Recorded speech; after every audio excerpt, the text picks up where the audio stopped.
नमस्कार। आज के इस वीडियो में हम आपके लिए आरएसीईटी परीक्षा की तैयारी के लिए 35 बहुत ही महत्वपूर्ण प्रश्न उत्तर लेकर आए हैं। आरएसीईटी की परीक्षा जल्दी ही आने वाली है, तो एक बार सभी प्रश्नों को जरूर देखें। प्रश्न नंबर 1, निम्न में से आउटपुट उपकरण के उदाहरण हैं। प्रिंटर और प्लॉटर, मॉनिटर और प्रोजेक्टर, स्पीकर और हेडफोन, उपरोक्त सभी। तो इसमें सही आंसर है द उपरोक्त सभी। यह सभी आउटपुट उपकरण के उदाहरण हैं। अगला प्रश्न नंबर 2, निम्न में से कौन सा स्टोरेज उपकरण है? Hard disk drive, keyboard, scanner, webcam. तो इसमें सही आंसर है ए, हार्ड डिस्क ड्राइव स्टोरेज उपकरण है। अगला प्रश्न नंबर 3, ईमेल द्वारा भेजी जाने वाली फाइल का आकार कितना बड़ा हो सकता है? 10 MB, 20 MB, 25 MB या फिर 15 GB। तो सही आंसर है इसमें से 25 MB। ईमेल के साथ हम जो फाइल अटैच करके भेजते हैं उसकी साइज मैक्सिमम 25 MB हो सकती है। अगला प्रश्न नंबर 4, माइक्रोसॉफ्ट एक्सेल 2010 में चुने गए सेल को छनन यानी फिल्टर करने के लिए किन शॉर्टकट कुंजियों का प्रयोग करते हैं? Ctrl+Shift+F, Ctrl+Shift+L, Ctrl+N या फिर Ctrl+Shift+P। तो सही आंसर है इसमें ब, Ctrl+Shift+L के द्वारा फिल्टर लागू कर सकते हैं माइक्रोसॉफ्ट एक्सेल में। अगला प्रश्न नंबर 5, निम्न में से बार कोड रीडर क्या है? प्रिंटिंग उपकरण, इनपुट उपकरण, आउटपुट उपकरण, उपरोक्त सभी। तो सही आंसर होगा इसमें ब, बार कोड रीडर एक इनपुट डिवाइस होता है। अगला प्रश्न नंबर 6, निम्न में से कौन सा कंप्यूटर सबसे शक्तिशाली है? तो इसमें micro computer, mini computer, super computer, main frame computer. सही आंसर होगा से सुपर कंप्यूटर। अगला प्रश्न नंबर 7, निम्न में से ऑपरेटिंग सिस्टम का उदाहरण नहीं है? Linux, Google Chrome, MS DOS, Windows 10। तो सही आंसर है इसमें ब, गूगल क्रोम। यह ऑपरेटिंग सिस्टम का उदाहरण नहीं है। गूगल क्रोम क्या होता है कि ब्राउजर होता है। अगला प्रश्न नंबर 8, माइक्रोसॉफ्ट वर्ड 2010 में टेक्स्ट को स्ट्राइक थ्रू करने का क्या तात्पर्य है? टेक्स्ट को हाईलाइट करना, टेक्स्ट को गहरा करना, टेक्स्ट के मध्य लाइन खींचना, टेक्स्ट को उसी लाइन में ऊपर की तरफ लिखना। तो स्ट्राइक थ्रू का मतलब होता है टेक्स्ट के मध्य लाइन खींचना। अगला प्रश्न नंबर 9, टास्क बार पर चल रहे एक प्रोग्राम से दूसरे प्रोग्राम में जाने के लिए कौन सी शॉर्टकट कुंजियों का प्रयोग किया जाता है? Alt Ctrl+P, Alt+Tab, Alt+Enter या फिर Ctrl+Enter। तो सही आंसर है इसमें ब, Alt+Tab के द्वारा एक प्रोग्राम से दूसरे प्रोग्राम में जा सकते हैं टास्क बार पे जितने भी सॉफ्टवेयर हमने ओपन कर रखे हैं। अगला प्रश्न नंबर 10, MS पावरपॉइंट में वर्तमान में कर्सर जिस स्लाइड पर है उसी स्लाइड से स्लाइड शो शुरू करने के लिए शॉर्टकट कुंजी है F5, Ctrl+F5, Ctrl+Shift+S या फिर Shift+F5। तो स्लाइड शो शुरू करने की शॉर्टकट कुंजी F5 होती है और वर्तमान में कर्सर जिस स्लाइड पे होता है उसी स्लाइड से स्लाइड शो शुरू करना हो तो Shift+F5 कुंजी का प्रयोग करते हैं। तो यहाँ पे सही आंसर होगा द, Shift+F5। अगला प्रश्न नंबर 11, HTML का प्रयोग किया जाता है वेब निर्माण हेतु, प्रिंट करने हेतु, कॉल करने हेतु या फिर उपरोक्त सभी। तो इसमें सही आंसर है ए, वेब निर्माण हेतु। HTML का प्रयोग वेब पेज बनाने के लिए किया जाता है। HTML की फुल फॉर्म होती है हाइपर टेक्स्ट मार्कअप लैंग्वेज। अगला प्रश्न नंबर 12, किन शॉर्टकट कुंजियों का प्रयोग करके किसी फाइल फोल्डर को स्थायी रूप से हटाया जा सकता है? Ctrl+Delete, Alt+Delete, Shift+Delete या फिर Ctrl+Shift+Delete। तो सही आंसर है इसमें से Shift+Delete। अगर हमको कोई फाइल फोल्डर बिना रिसाइकल बिन में भेजे सीधे डिलीट करना हो तो Shift+Delete कुंजी का प्रयोग कर सकते हैं। प्रश्न नंबर 13, निम्न में से कौन सी फाइल वर्ड प्रोसेसर प्रोग्राम में बनाई जाती है? Database, document, presentation, workbook. तो इसमें सही आंसर है B, document file word processor program में बनाई जाती है। प्रश्न नंबर 14, एक कोडिंग संरचना जिसमें अक्षरों को समानांतर सलाखों की श्रृंखला से प्रतिनिधित्व करता है। बार कोड, टास्क बार, संख्यात्मक बार या फिर क्यूआर कोड। तो इसमें सही आंसर है ए, बार कोड। अगला प्रश्न नंबर 15, वेबसाइट https www.irctc.co.in किससे संबंधित है? पासपोर्ट सेवा सर्विसेज, भारतीय रेल, आईटीआर फाइलिंग, आधार कार्ड सर्विसेज। तो इसमें सही आंसर है बे, भारतीय रेल।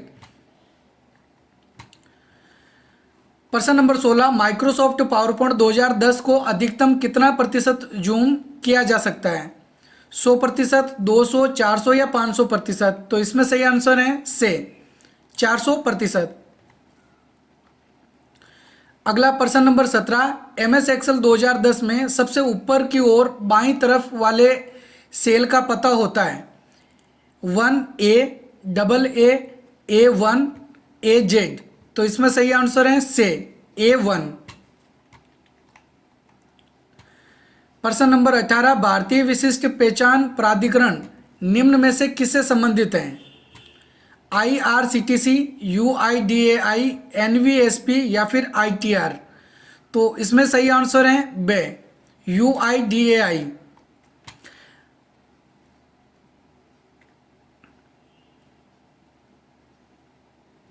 अगला प्रश्न नंबर 19, AEPS क्या दर्शाता है? Available electronic payment system, available e processing system, audio electronics payment system, Aadhaar enabled payment system. तो सही आंसर है इसमें D, Aadhaar enabled payment system.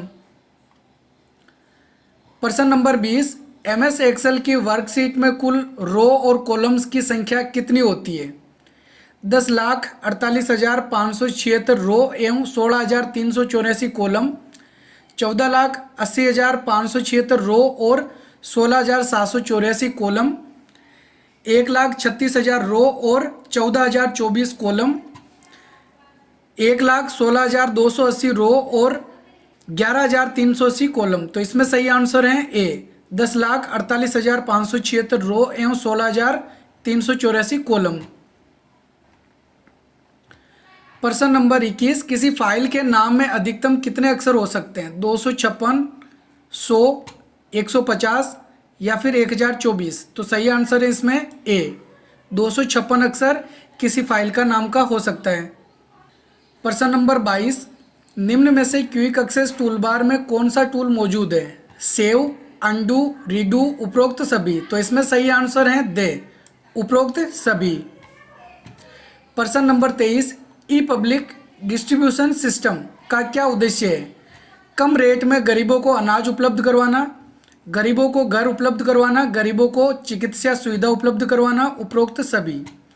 तो इसमें सही आंसर है ए, कम रेट में गरीबों को अनाज उपलब्ध करवाना। अगला प्रश्न नंबर 24, निम्न में से कौन सा शब्द MS वर्ड से संबंधित नहीं है? क्लिप आर्ट, वर्कबुक, हेडर और फुटर, डॉक्यूमेंट। तो इसमें सही आंसर है ए, वर्कबुक MS वर्ड से संबंधित नहीं है। प्रश्न नंबर 25, वाईफाई का विस्तृत रूप क्या है? Wireless works fine, wireless factory, wire fire, wireless fidelity. तो इसमें सही आंसर है दे, वायरलेस फिडेलिटी। अगला प्रश्न नंबर 26, विंडोज़ 10 में किस ब्राउज़र ने इंटरनेट एक्सप्लोरर की जगह ली है? Google Chrome, Mozilla Firefox, Microsoft Edge, safari. तो इसमें सही आंसर है से, माइक्रोसॉफ्ट एज। अगला प्रश्न नंबर 27, निम्न में से कौन सा उपकरण कंप्यूटर में ऑडियो डेटा को इनपुट करता है? Speaker, printer, projector, microphone. तो सही आंसर है दे, माइक्रोफोन। प्रश्न नंबर 28, माइक्रोसॉफ्ट वर्ड 2010 में कंट्रोल प्लस रिटर्न शॉर्टकट की का प्रयोग किया जाता है? कॉपी पेस्ट करने हेतु, पेज को मिटाने हेतु, पेज ब्रेक करने हेतु, हाइपरलिंक करने हेतु। तो इसमें सही आंसर है से, पेज ब्रेक करने हेतु। रिटर्न कुंजी को एंटर कुंजी भी कहा जाता है। अगला प्रश्न नंबर 29, माइक्रोसॉफ्ट एक्सेल में फंक्शन को लगाने के लिए शॉर्टकट कुंजी है shift plus F3, shift plus F4, shift plus F5, shift plus F10। तो सही आंसर है इसमें ए, शिफ्ट प्लस F3। प्रश्न नंबर 30, निम्न में से कंप्यूटर भंडारण के संदर्भ में कौन सी माप की सबसे बड़ी इकाई है? बाइट, किलोबाइट, गीगाबाइट या फिर मेगाबाइट? तो इसमें सही आंसर है से, गीगाबाइट। प्रश्न नंबर 31, TFT का पूरा नाम क्या है? Thin fit transistor, thin Philip transistor, thin film transistor, the film transistor? तो सही आंसर है से, थिन फिल्म ट्रांजिस्टर। अगला प्रश्न नंबर 32, सेल के चारों ओर एक काले रंग की सीमा सेल को क्या इंगित करती है? सेल संदर्भ, सक्रिय सेल, नेम बॉक्स, सेल का पता? तो इसमें सही आंसर है बे, सक्रिय सेल। प्रश्न नंबर 33, डेटा को किसी क्रम में व्यवस्थित करने की प्रक्रिया को कहा जाता है? Merging, sorting, bookmark, hyperlink? तो इसमें सही आंसर है बे, सॉर्टिंग। प्रश्न number 34, online income tax return यानी ITR भरने के लिए क्या आवश्यक है? बैंक स्टेटमेंट, पिछले वर्ष की रिटर्न की प्रति, फॉर्म 16, उपरोक्त सभी? तो इसमें सही आंसर है द, उपरोक्त सभी।